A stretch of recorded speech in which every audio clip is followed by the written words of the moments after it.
یہی بات میں نے ان کو کہی تھی ایک دفعہ مختار صاحب کو کہ آپ سچوں کا ساتھ دیں، آپ کی وجہ سے کتنے اور لوگ آئیں گے اور کتنے لوگ رکے ہوئے ہیں، تو آپ کی وجہ سے جو رکے ہوئے ہیں ان کا گناہ بھی آپ کے اوپر چڑھے گا۔ تو آپ اگر آئیں گے، آپ کی دیکھا دیکھی اور لوگ بھی حق راستے کی طرف آئیں گے تو ان کا ثواب بھی آپ کو ملے گا۔ یہ اللہ تعالیٰ کا طریقہ ہے۔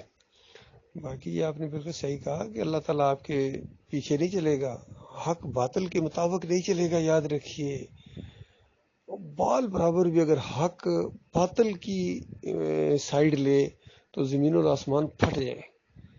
یہ نظام ایسا نظام ہے۔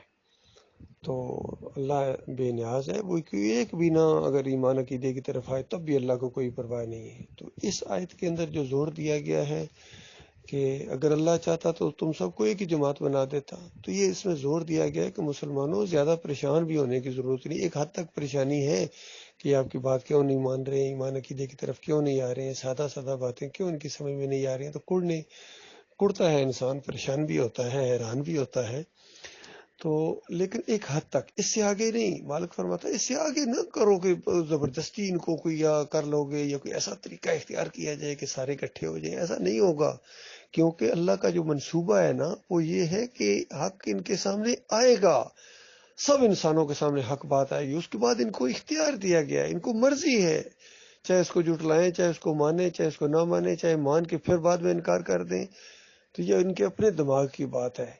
اسی وجہ سے سورہ الملک کے اندر بتایا گیا کہ جہنمی کہیں گے کاش ہم نے کسی کی بات سنی ہوتی، کاش ہم نے اپنی عقل کو استعمال کیا ہوتا تو آج جہنم میں نہ آتے۔ یہ دونوں ذرائع ہیں، یا تو اپنی عقل کو استعمال کرو، ذرا تو غور کرو کہ کدھر جا رہے ہو، کن کے پیچھے چل رہے ہو، ان کی فریبکاریاں، ان کی کلا بازیاں، ان کی دنیا داریاں، ان کی مناظرہ بازیاں بھی ان کے سامنے آ گئی، پھر بھی ان کو چھوڑنے کے لیے تیار نہیں ہے، تو اس کا مطلب ہے یہ خود کچرا ہے جو ان کے پیچھے چل رہے ہیں۔ جو بھی اب محمد حنیف کے پیچھے چلے گا، سعید احمد کے پیچھے چلے گا، انیس الدین کے پیچھے چلے گا، اختر بیگ کے پیچھے چلے گا، یعقوب علی کے پیچھے چلے گا، اور اس فیاض محمود باجوہ کے پیچھے چلے گا، سرپرست ان کو مانے گا، امیر ان کو مانے گا، ان کے پیچھے، تو ان کی پھر فریب کاری کے اندر کوئی شک نہیں ہے۔ اس کا مطلب یہ حق پرست نہیں ہے، اور پھر یہ ڈاکٹر عثمانی رحمۃ اللہ علیہ کے ساتھی بھی نہیں ہے۔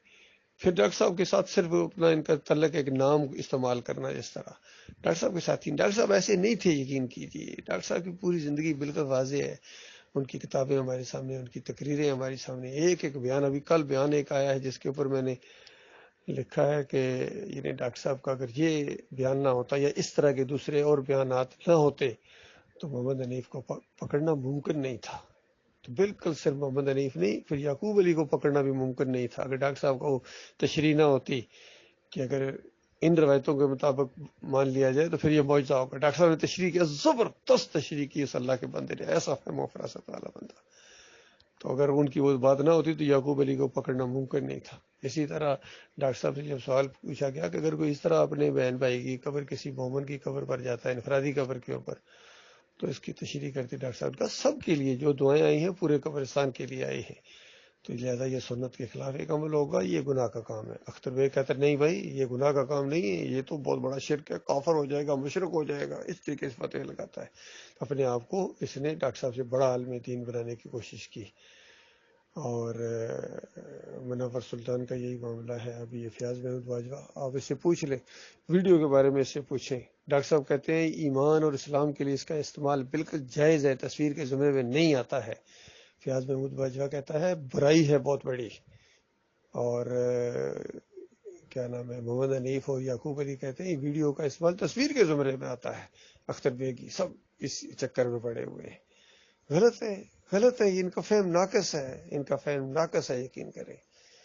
تو بہرحال کوئی نہیں، اپنے انجام کو پہنچیں گے، پریشان ہونے کی ضرورت کوئی نہیں ہے۔ باغیوں کے لیے اسپیشل پروگرام تیار کر کے رکھا ہوا اللہ تعالیٰ نے، ان کی پیٹھ کے اوپر جھنڈا لگایا جائے گا ان کی بغاوت کے سائز کے مطابق۔ تو اس جماعت سے، مومنوں کی جماعت سے، سبیل المومنین سے یہ جو لوگ ہٹے تھے، سب سے بڑا جھنڈا تو لگایا جائے گا سرفراز کے اوپر اور فیاض محمود باجوہ کے اوپر، یہ سرغنہ تھے، اور سعید احمد کے اوپر، انیس الدین کے اوپر، یہ سب سے بڑے سرگنے تھے جماعت کو چھوڑنے میں، انہوں نے کتنوں کو اپنے ساتھ برباد کر دیا۔ تو یہ معاملہ ہے۔ باقی چھوٹی چھوٹی جنیاں بھی لگائی جائیں گی ان کے اوپر، یہ جو پیچھے چلنے والے چمڑے ہیں ان کے ساتھ چمٹے ہوئے ہیں، ان تین باغیوں کے ساتھ جو چمٹے ہوئے ہیں ان کے اوپر بھی بغاوت کیونکہ جماعت کو انہوں نے چھوڑا تھا. ایمان خالص کی جماعت موجود ہے، اپنی جگہ قائم ہے پوری طرح. ایک لمحے کے لیے بھی ہم اس سسٹم سے نہیں ہٹے ہیں، اس ایمان عقیدے سے نہیں ہٹے اور نہ ہٹیں گے. اور ہمیں اللہ نے نہیں ہٹنے دیا، ہمارے مالک نے ہمیں قائم رکھا ہے. بڑے بڑے ہٹ گئے ہیں، بڑے بڑے ہٹ گئے ہیں.